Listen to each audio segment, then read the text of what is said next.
ابن عباس رضی اللہ تعالیٰ عنہ کہتے ہیں کہ حضور نبی کریم صلی اللہ علیہ وآلہ وسلم اس دنیا میں تشریف لائے تو آپ کی انول نال کٹی ہوئی تھی۔ انول نال کو بچے کے پیدا ہونے کے بعد دائیا کاٹتی ہے۔ آپ ختنہ شدہ پیدا ہوئے۔ عبد المطلب یہ دیکھ کر بے حد حیران ہوئے اور خوش بھی۔ وہ کہا کرتے تھے میرا یہ بیٹا نرالی شان کا ہوگا۔ آپ کی پیدائش سے پہلے مکہ کے لوگ خشک سالی اور قحط کا شکار تھے، لیکن جوں ہی آپ کے دنیا میں تشریف لانے کا وقت قریب آیا، بارشیں شروع ہو گئی، خشک سالی دور ہو گئی، درخت ہرے بھرے ہو گئے اور پھولوں سے لد گئے، زمین پر سبزہ ہی سبزہ نظر آنے لگا۔ پیدائش کے وقت آپ اپنے ہاتھوں پر جھکے ہوئے تھے، سر آسمان کی طرف تھا۔ ایک روایت کے الفاظ یہ ہیں کہ گھٹنوں کے بل جھکے ہوئے تھے، مطلب یہ کہ سجدے کی سی حالت میں تھے۔ آپ کی مٹھی بند تھی اور شہادت کی انگلی اٹھی ہوئی تھی، جیسا کہ ہم نماز میں اٹھاتے ہیں۔ حضور انور صلی اللہ علیہ وآلہ وسلم فرماتے ہیں جب میری والدہ نے مجھے جنم دیا تو ان سے ایک نور نکلا، اس نور سے شام کے محلات جگمگا اٹھے۔ آپ صلی اللہ علیہ وآلہ وسلم کی والدہ سیدہ آمنہ فرماتی ہیں محمد صلی اللہ علیہ وآلہ وسلم کی پیدائش کے وقت ظاہر ہونے والے نور کی روشنی میں مجھے بصرہ میں چلنے والے اونٹوں کی گردنیں تک نظر آئی۔ علامہ سہیلی رحمۃ اللہ علیہ نے لکھا ہے کہ جب آپ پیدا ہوئے تو آپ نے اللہ کی تعریف کی۔ ایک روایت میں یہ الفاظ آئے اللہ تعالیٰ سب سے بڑا ہے، اللہ تعالیٰ کی بے حد تعریف ہے اور میں صبح و شام اللہ کی پاکی بیان کرتا ہوں۔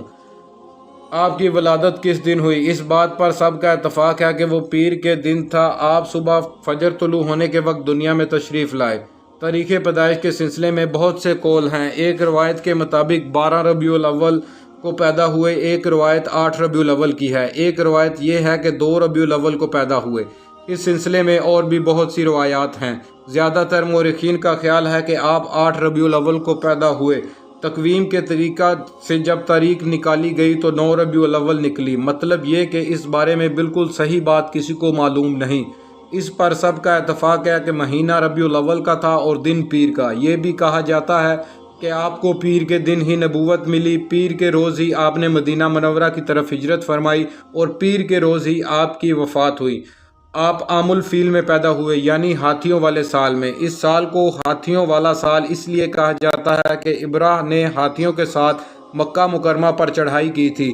آپ کی پیدائش اس واقعے کے کچھ دن بعد ہوئی تھی۔ واقعہ کچھ اس طرح ہے، ابراہ یمن کا عیسائی حاکم تھا۔ حج کے دنوں میں اس نے دیکھا کہ لوگ بیت اللہ کا حج کرنے جاتے ہیں۔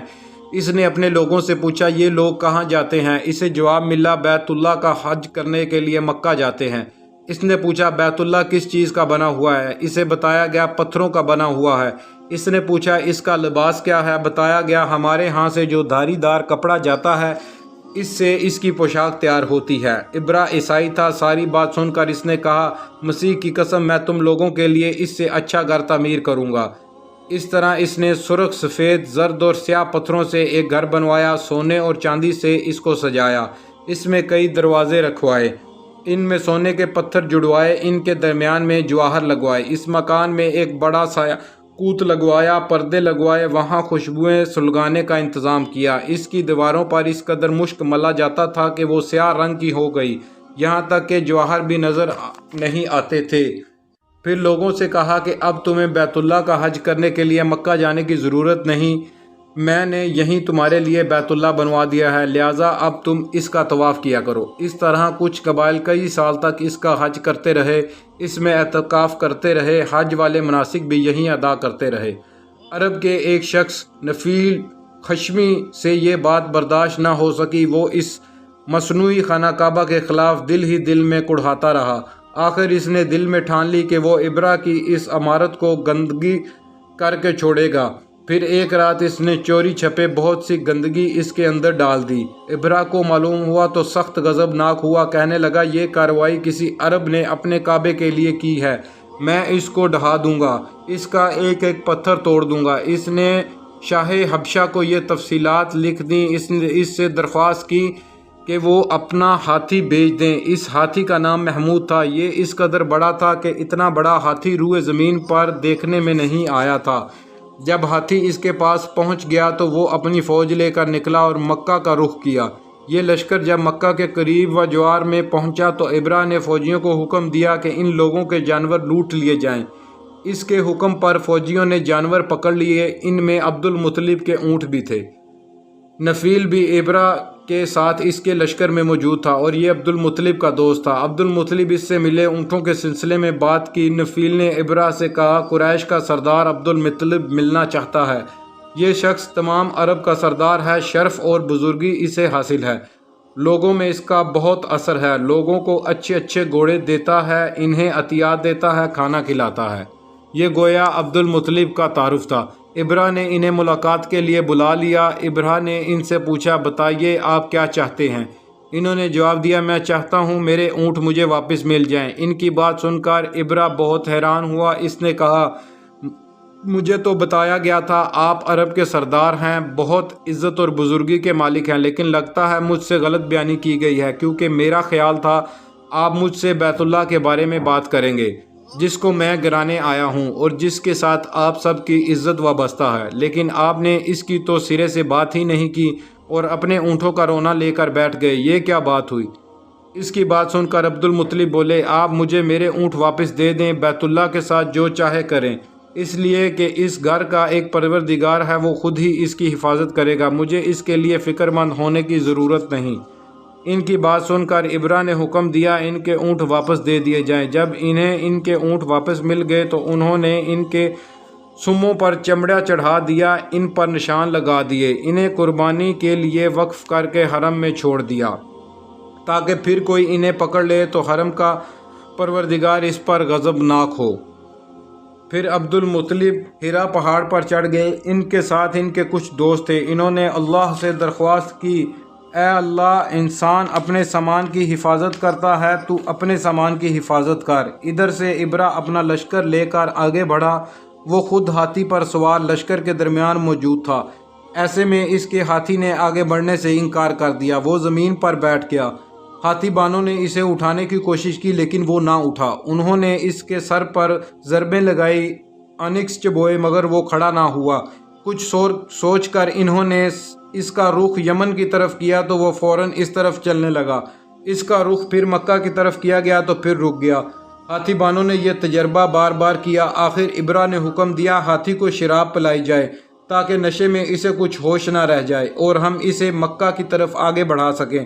چنانچہ اسے شراب پلائی گئی لیکن اس پر اس کا بھی کوئی اثر نہ ہوا۔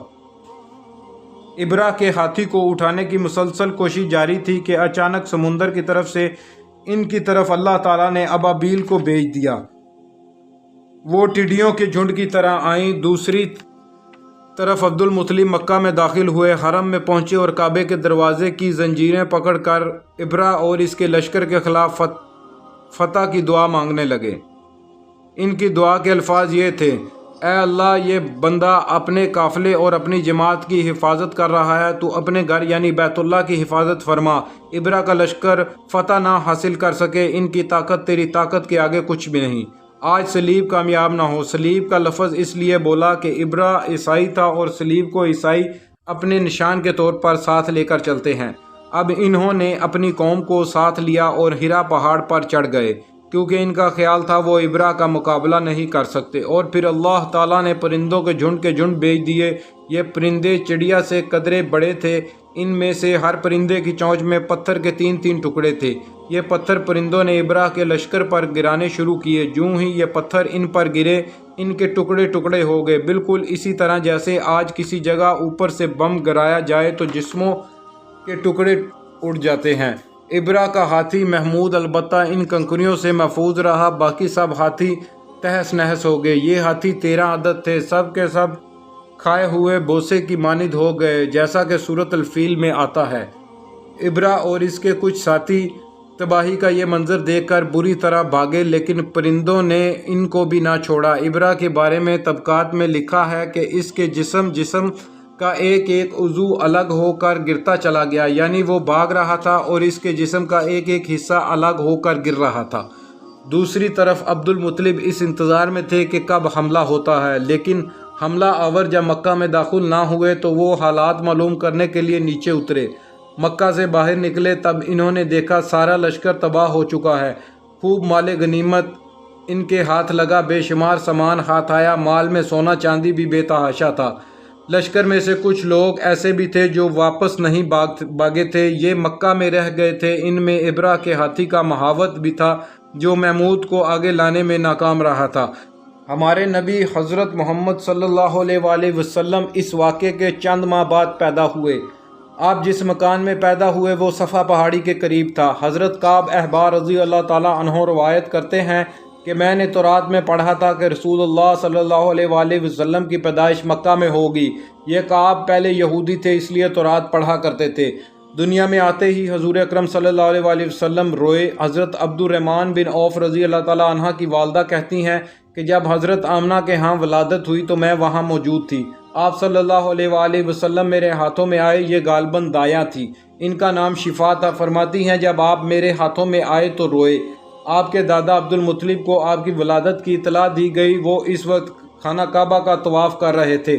اطلاع ملنے پر گھر آئے، بچے کو گود میں لیا۔ اس وقت آپ کی والدہ نے ان سے کہا یہ بچہ عجیب ہے، سجدے کی حالت میں پیدا ہوا ہے، یعنی پیدا ہوتے ہی اس نے پہلے سجدہ کیا، پھر سجدے سے سر اٹھا کر انگلی آسمان کی طرف اٹھائی۔ عبد المطلب نے آپ کو دیکھا، اس کے بعد آپ کو کعبے میں لے گئے، آپ کو گود میں لیے رہے اور طواف کرتے رہے، پھر واپس لا کر حضرت آمنہ کو دیا۔ آپ کو عرب کے دستور کے مطابق ایک برتن سے ڈھانپا گیا، لیکن وہ برتن ٹوٹ کر آپ کے اوپر سے ہٹ گیا۔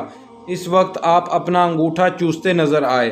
اس موقع پر شیطان بری طرح چیخا۔ تفسیر ابن مخلد میں ہے کہ شیطان صرف 4 مرتبہ چیخا۔ پہلی بار اس وقت جب اللہ تعالیٰ نے اسے ملعون ٹھہرایا، دوسری بار اس وقت جب اسے زمین پر اتار دیا گیا، تیسری بار اس وقت چیخا جب ان حضرت صلی اللہ علیہ وآلہ وسلم کی پیدائش ہوئی، اور چوتھی مرتبہ اس وقت جب نبی کریم صلی اللہ علیہ وآلہ وسلم پر سورۃ فاتحہ نازل ہوئی۔ اس موقع پر حضرت حسان بن ثابت رضی اللہ تعالیٰ عنہ کہتے ہیں میں 8 سال کا تھا، جو کچھ دیکھتا اور سنتا تھا اس کو سمجھتا تھا۔ ایک صبح میں نے یثرب یعنی مدینہ منورہ میں ایک یہودی کو دیکھا، وہ ایک اونچے ٹیلے پر چڑھ کر چلا رہا تھا۔ لوگوں اس یہودی کے گرد جمع ہو گئے اور بولے کیا بات ہے، کیوں چیخ رہے ہو؟ یہودی نے جواب دیا احمد کا ستارہ طلوع ہو گیا اور وہ آج رات پیدا ہو گئے ہیں۔ حضرت حسان بن ثابت رضی اللہ تعالیٰ عنہ بعد میں 60 سال کی عمر میں مسلمان ہوئے۔ 120 سال کی عمر میں انہوں نے وفات پائی، گویا ایمان کی حالت میں 60 سال زندہ رہے۔ بہت اچھے شاعر تھے، نبی کریم صلی اللہ علیہ وآلہ وسلم کی اپنے اشعار میں تعریف کیا کرتے تھے اور دشمنوں کی برائی اشعار میں بیان کرتے تھے۔ غزوات کے موقع پر اشعار کے ذریعے مسلمانوں کو جوش دلاتے تھے۔ اس بنیاد پر انہیں شاعر رسول کا خطاب ملا تھا۔ حضرت کعب احبار رضی اللہ تعالیٰ عنہ فرماتے ہیں کہ میں نے تورات میں پڑھا ہے کہ اللہ تعالیٰ نے حضرت موسیٰ علیہ السلام کو ان حضرت صلی اللہ علیہ وآلہ وسلم کی ولادت کے وقت کی خبر دے دی تھی، اور حضرت موسیٰ علیہ السلام نے اپنی قوم بنی اسرائیل کو اس کی اطلاع دے دی تھی۔ اس سلسلے میں انہوں نے فرمایا تھا تمہارے نزدیک جو مشہور چمکے دار دستارہ ہے، جب وہ حرکت میں آئے گا اور اپنی جگہ سے سرکنا شروع کرے گا تو وہی وقت رسول اللہ صلی اللہ علیہ وآلہ وسلم کی پیدائش کا ہوگا۔ یہ خبر بنی اسرائیل کے علماء ایک دوسرے کو دیتے چلے آئے تھے، اور اس طرح بنی اسرائیل کو بھی ان حضرت کی ولادت کا وقت یعنی اس کی علامت معلوم تھی۔ حضرت عائشہ رضی اللہ تعالیٰ عنہا سے روایت ہے کہ ایک یہودی عالم مکہ میں رہتا تھا، جب وہ رات آئی جس میں ان حضرت صلی اللہ علیہ وآلہ وسلم پیدا ہوئے تو وہ قریش کی ایک مجلس میں بیٹھا تھا۔ اس نے کہا کیا تمہارے ہاں آج کوئی بچہ پیدا ہوا ہے؟ لوگوں نے کہا ہمیں تو معلوم نہیں۔ اس پر اس یہودی نے کہا میں جو کچھ کہتا ہوں اسے اچھی طرح سن لو، آج اس امت کا آخری نبی پیدا ہو گیا ہے، اور قریش کے لوگوں وہ تم میں سے ہے، یعنی وہ قریشی ہے۔ اس کے کندھے کے پاس ایک علامت یعنی مہر نبوت ہے، اس میں بہت زیادہ بال ہیں یعنی گھنے بال ہیں، اور یہ نبوت کا نشان ہے، نبوت کی دلیل ہے۔ اس بچے کی ایک علامت یہ بھی ہے کہ وہ 2 رات تک دودھ نہیں پیے گا۔ ان باتوں کا ذکر اس کی نبوت کی علامت کے طور پر پرانی کتب میں موجود ہے۔ علامہ ابن حجر نے لکھا ہے کہ یہ بات درست ہے، آپ نے 2 دن تک دودھ نہیں پیا تھا۔ یہودی عالم نے جب یہ باتیں بتائیں تو لوگ وہاں سے اٹھ گئے۔ انہیں یہودی کی باتیں سن کر بہت حیرت ہوئی تھی۔ جب وہ لوگ اپنے گھروں میں پہنچے تو ان میں سے ہر ایک نے اس کی باتیں اپنے گھر کے افراد کو بتائیں۔ عورتوں کو چونکہ حضرت آمنہ کے ہاں بیٹا پیدا ہونے کی خبر ہو چکی تھی، اس لیے انہوں نے اپنے مردوں کو بتایا آج رات تو پھر عبداللہ ابن طالب کے ہاں بیٹا پیدا ہوا ہے۔ اب یہ بات یہودی عالم کو بتائی گئی۔ اس نے کہا ذرا چل کر مجھے وہ بچہ دکھاؤ۔ لوگ اسے ساتھ لیے حضرت آمنہ کے گھر کے باہر آئے، ان سے بچہ دکھانے کی درخواست کی۔ آپ نے بچے کو کپڑے سے نکال کر انہیں دے دیا۔ لوگوں نے آپ کے کندھے پر سے کپڑا ہٹایا۔ یہودی کی نظر جوں ہی مہر نبوت پر پڑی، وہ فوراً بے ہوش ہو کر گر پڑا۔ اسے ہوش آیا تو لوگوں نے اس سے پوچھا، تمہیں کیا ہو گیا ہے؟ جواب میں اس نے کہا، میں اس غم سے بے ہوش ہوا تھا کہ میری قوم میں سے نبوت ختم ہو گئی، اور اے قریشیو، اللہ کی قسم یہ بچہ تم پر زبردست غلبہ حاصل کرے گا اور اس کی شہرت مشرق سے مغرب تک پھیل جائے گی۔